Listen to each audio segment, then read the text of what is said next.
안녕하세요. 방콕에서 지니투어 인사드립니다.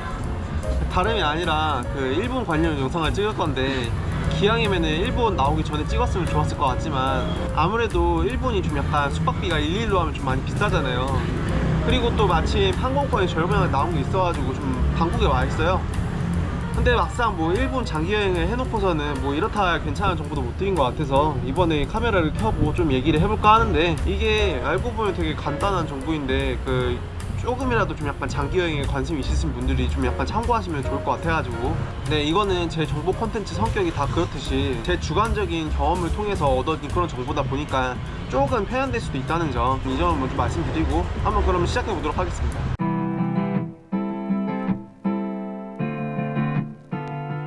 네, 이 부분은 오히려 좀 약간 한국 분들이 일본에 많이 가시고 정보도 많고 하니까 자주 언급하시는 내용인데, 저는 오히려 기간이 막 한 달 넘어가고 그러잖아요. 그러면은 어쩔 때는 그 한 도시에서 2주 정도 있을 때도 있고 어쩔 때는 뭐가 일주일 있을 때도 있고 그렇거든요.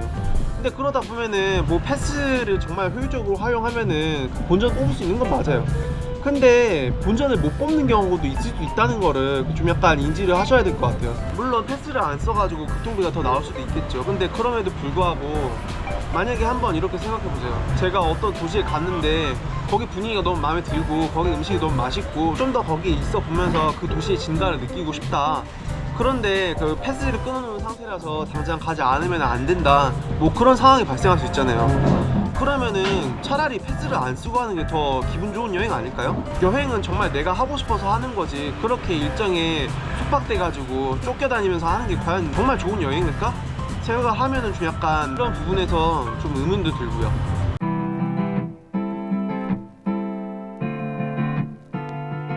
네, 이것도 어떻게 보면 당연한 얘기인데 좀 약간 일본 아예 와보신 적 없는 분들은 잘 모르는 얘기니까 한번 좀 짚고 넘어가려고 하는데요. 그러니까 이거는 나 자신이 일본에 처음 오고 나서 딱 정해지는 것 같아요. 그러니까 나 한국에서 일식 되게 잘 먹었는데 가리는 거 없었는데 하시는 분들도 일단은 한번 와보셔야 돼요. 아무리 좀 약간 한국에도 일식이 좀 많이 발달되어 있는 편이긴 하지만 그럼에도 불구하고 한국에서 먹는 일식이랑 진짜 일본에서 먹는 일식이랑은 좀 많이 다르거든요. 그러니까 좀 약간 간략하게나마 좀 특징을 말씀드리면은 계란이랑 간장을 되게 많이 쓰거든요, 생각보다. 그래가지고 처음 일본 와보시면은 좀 당황하실 수도 있어요. 아, 이거 왜 이렇게 짜? 아, 이거 왜 이렇게 달아? 이런 생각을 좀 많이 하시는 분들이 많더라고요.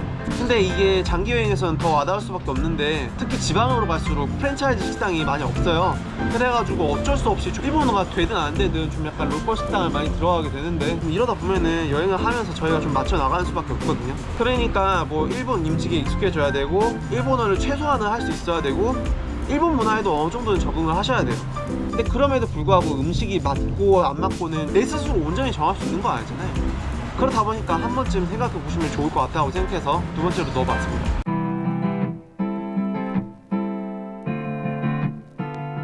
네, 마지막으로 세 번째인데, 뭐 일본 장기 여행이라고 해봤자 워낙 교통이 잘 발달되어 있는 곳이다 보니까 교통비만 충분하시다면은 이동이 그렇게 엄청 어렵지만은 않아요. 근데 그럼에도 불구하고 짐이 만약에 엄청나게 많으시잖아요. 그러면은 좀 약간 고생하실 수도 있는데, 그 중에서도 제가 겨울은 특히 좀 약간 추천하고 싶지 않은 게, 제가 직접 해보니까 외투 한두 개만 넣어도 정말 책임질 수 있는 짐들이 많이 줄더라고요. 저는 뭐 이렇게 자기 자신을 내보이는 일을 하고 있다 보니까 어쩔 수 없이 좀 약간 여러 개 챙겨가지고 거기에서 좀 약간 바꿔가면서 입고, 그럼 이제 날씨 변했다 싶을 때 좀 약간 버리고 그렇게 다니긴 했는데, 이거는 솔직히 전혀 효율적인 방법이라고는 할 수 없죠.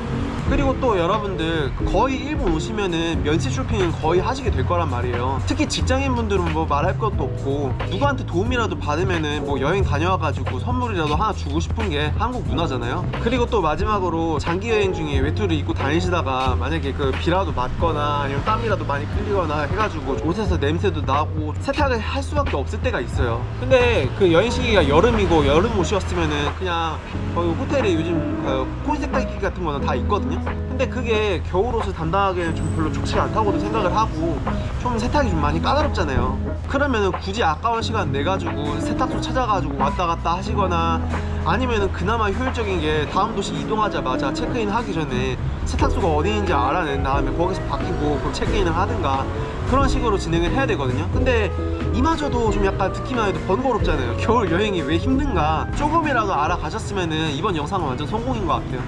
네, 제가 여기 방콕 오기 전에 한 달 반 동안 일본을 쭉 여행하면서 솔직히 뭐 메이드 카페나 그런 거 갔으면 유튜브 적어도 더 좋았을 것 같긴 한데 그럼에도 불구하고 전 정말 순수하게 여행을 좋아하거든요. 그래가지고 오사카에서부터 후쿠오카까지 쭉 여행을 했던 거고, 여러분들도 가기 전에 어느 정도 감을 잡고 좀 더 스마트하게 여행을 다니시면 되게 좋을 거 아니에요. 그래가지고 저의 이런 의견이 조금이라도 여러분들의 여행을 준비하시는 데 있어가지고 도움이 좀 될 수 있었으면 좋겠고요. 그러면 이상으로 아속 방콕에서 진이 인사드리겠습니다. 감사합니다. 코쿤캅? 아니지. 아리가토 고자이마스.